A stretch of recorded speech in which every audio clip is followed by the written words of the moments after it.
शोएब शाहीन साहब आपके कीमती वक्त के लिए।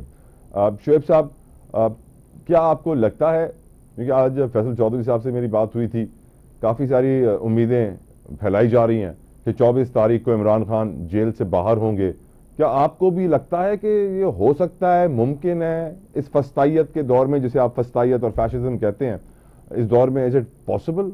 शोएब शाहीन साहब, देखें, इस वक्त तो सिचुएशन ये है कि आखिरी ये मुकदमा था जिसमें जमानत हो गई है। अब तक तो कोई और मुकदमा नहीं है। ये मुझे इको आ रही है, अगर अपने बंदों को कहीं इको खत्म कर दें। राइट शोएब साहब, मैं अपने बंदों से अच्छा, कहता हूँ। जितनी जितनी एफआईआरें थी जिसमें उनकी मुकदमा गिरफ्तारी डाली गई थी, सब में जमानतें हो गई हैं। अब अगर कल कितने मुकदमों में गिरफ्तारी डालते हैं, और वो 9 मई की बातें जो तारड़ कह रहा था, वो मेरा ख्याल है कि वो ऑलरेडी दर्जनों मुकदमात 9 मई के उसमें जमानतें हो गई हैं। उसमें तो कोई एविडेंस नहीं है। लाहौर हाई कोर्ट ने फैसला दे दिया, लाहौर के एटीसी के जज ने फैसला दे दिया। उसमें तो कोई ऐसी बात नहीं है, कानूनी तौर पर तो उसमें कोई हिच नहीं है। लेकिन इन यजीदियों से हमें कोई ज्यादा अच्छाई की तवक्को नहीं है। नहीं करेंगे तो हफ्ता नहीं करेंगे, 2 हफ्ते नहीं करेंगे, मुझे नहीं लगता कि इससे ज्यादा ये लोग रखने की पोजीशन में होंगे। क्यों? वाई डू यू से दिस सर? क्या आपको लगता है कि हुकूमत बहुत प्रेशर में है, दबाव में है, इंटरनेशनल दबाव है, ट्रंप के आने का दबाव है, ओवरसीज का दबाव है, सोशल मीडिया का दबाव है? किस चीज का दबाव है हुकूमत पे सर? देखिए, जबर और जुल्म का दबाव अपना अज खुद होता है।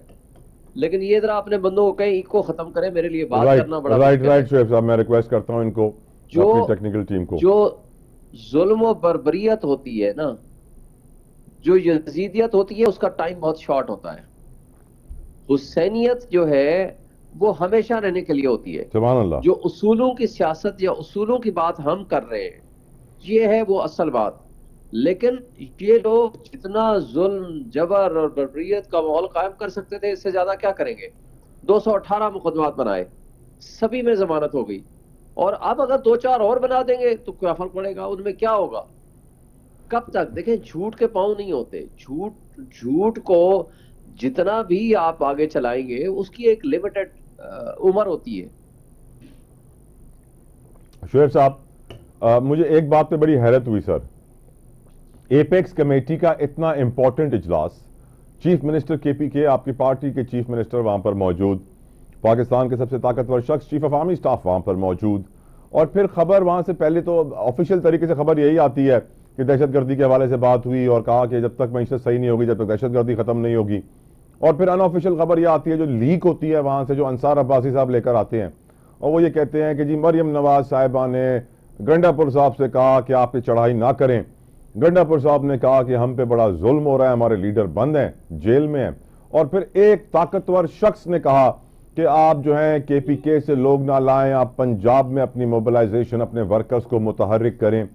मुझे हैरत इस बात पे हुई कि सर गंडापुर साहब की तरफ से ना कोई तरदीद आई, न तस्दीक की उन्होंने, और उन्होंने अपनी तरफ से भी कोई बयान जारी नहीं किया बताने के लिए कि एपेक्स कमेटी में हुआ क्या था। तो मुझे ऐसा लग रहा है कि सर अब भी बहुत कुछ हुआ था एपेक्स कमेटी में जो शायद सामने नहीं लाया जा रहा। आपको क्या लगता है, क्यों गंडापुर साहब ने खामोशी इख्तियार किए रखी एपेक्स कमेटी पे, और क्यों ये खबर लीक हुई रात को अंसार अब्बासी की तरफ से? पहली बात यह है कि अंसार अब्बासी साहब से पूछें, और उनके खिलाफ फिर ऑफिशियल सीक्रेट एक्ट का मुकदमा बनेगा। फिर तो देखें, एक शख्स, एक रिस्पॉन्सिबल आदमी है, वो अगर वहां बैठा है और वहां की बातें आकर के मीडिया से बात करेगा, तो फिर मेरा ख्याल है कि वो मुनासिब बात नहीं होगी। हाँ, मैं समझता हूँ कि जो कुछ जिस हद तक वो समझते हैं कि ये बात करनी चाहिए, वो जरूर करें, और वो करते भी हैं खुल के। लेकिन जिस जगह पे होता है कि ये मुल्क के राज, मुल्क के मामलात, अगर एक कॉन्फिडेंशियल मीटिंग है और वो उठ के बाहर आकर के बात की जाए, मेरा ख्याल है वो मुनासिब नहीं होगा।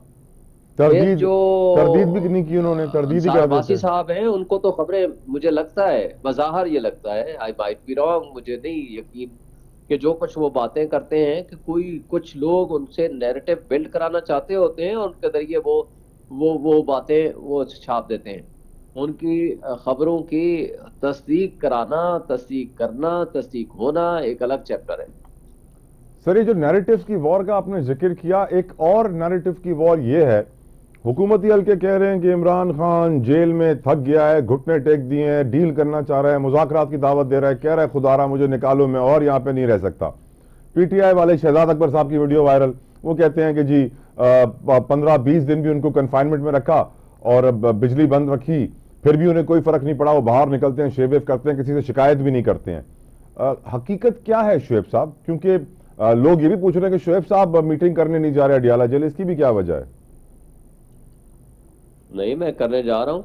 जब से उनकी बिजली बंद हुई या उसके बाद मैंने हाई कोर्ट में कंटेम्प्ट पिटीशन फाइल की।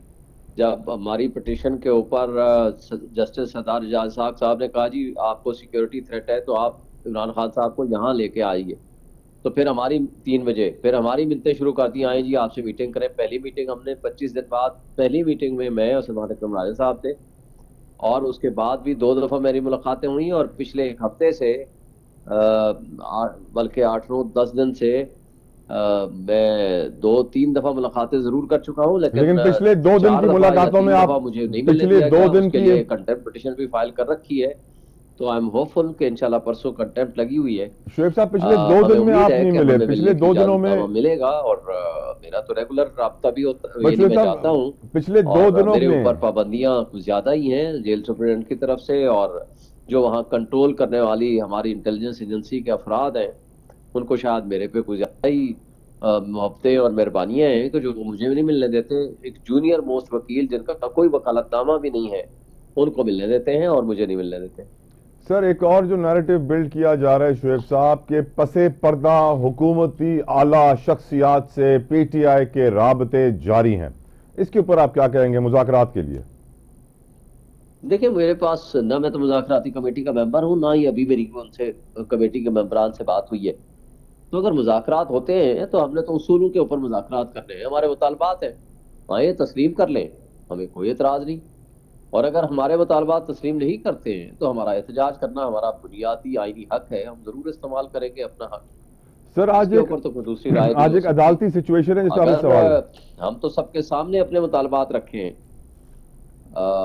बेगुनाह जो कैदी हैं उनको रिलीज कराना, जमहूरियत की बहाली, 26वीं तरमीम का खात्मा, मुल्क में आईन और कानून की बहाली, तो ये हमारे प्रिंसिपल्स हैं। उन प्रिंसिपल्स पे जो एग्री करता है वो आ जाए, हमें कोई शुएब साहब एक इंपॉर्टेंट केस आईनी बेंच के सामने आया आज, सिविलियंस का मिलिट्री कोर्ट में ट्रायल, और ये बात बहुत वक्त से की जा रही है, ये हुकूमती और ताकतवर हल्के चाहते हैं कि इमरान खान का मिलिट्री कोर्ट में ट्रायल हो।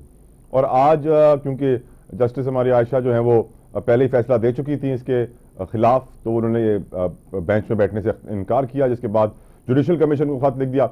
सवाल मेरा आपसे ये है शुएब साहब, आईनी बेंच, आईनी अदालत बनी इसलिए थी कि केसेस जल्दी जल्दी निपटाए जाएं, लेकिन यहाँ पे तो लग ये रहा है कि उतना ही टाइम लगेगा जितना पहले लग रहा था। और इस केस को आप कितना इंपॉर्टेंट समझते हैं, स्पेशली अपने लीडर के साथ की सूरत हाल को मद्देनजर रखते हुए शुएब साहब? देखिए हम तो ये समझते हैं कि 26वीं आईनी तरमीम सिवाय अपने इंसाफ के निज़ाम पे हमला आवर होने के अलावा कोई और रीज़न नहीं थी। ये बिल्कुल हम उसको रिजेक्ट करते हैं, और ये बिल्कुल ही अपनी पसंद के जजेस को बिठाना, उनसे अपनी मर्जी के केसेस कराना, उनसे मर्जी के फैसले लेना, ये उनका मतवा नजर है। जो गवर्नमेंट जिसको इलेक्ट करेगी, सिलेक्ट करेगी कि नहीं जनाब ये बंदे हैं जो हमारे खिलाफ फैसला दे सकते हैं, तो उनके खिलाफ क्या फैसला वो देंगे। तो इसका मतलब ये है कि उनका मकसद ये नहीं है कि यहाँ जल्दी फैसले हों, उनका मकसद ये है कि उनके हक में फैसले हों। तो इसलिए ऐसे जो निज़ाम इंसाफ है, इससे बड़ा हमला निज़ाम इंसाफ पे और कोई हो नहीं सकता जो 26वीं आईनी तरमीम के जरिए हुआ है। यानी बेंच बनाने का अख्तियार भी अब जुडिशल कमीशन के पास चला गया। ये तो सरासर नाइंसाफी है और सुप्रीम कोर्ट को खत्म करने का मुतरादिफ है। शुएब साहब मुझे आपसे एक इंपॉर्टेंट सवाल ये भी पूछना है कि जो 24 तारीख को एहतजाज होने जा रहा है उस पर पीटीआई के कितने पैसे खर्च होंगे? वजह ये सवाल पूछने की कि आज गवर्नमेंट की रिपोर्ट ने यह बता दिया है कि जुलाई ता नवंबर गवर्नमेंट के कितने पैसे, टैक्स पेयर के पैसे खर्च हुए हैं पीटीआई का एहतजाज रोकने के लिए। लेकिन ये मैं सवाल आपसे पूछूंगा एक ब्रेक के बाद। मेरे प्रोड्यूसर साहब कह रहे हैं ब्रेक लेना बहुत जरूरी है। Please stay with us Shoaib साहब। व्यूअर्स आप भी कहीं में जाएगा, आसान सा कर रहे जो।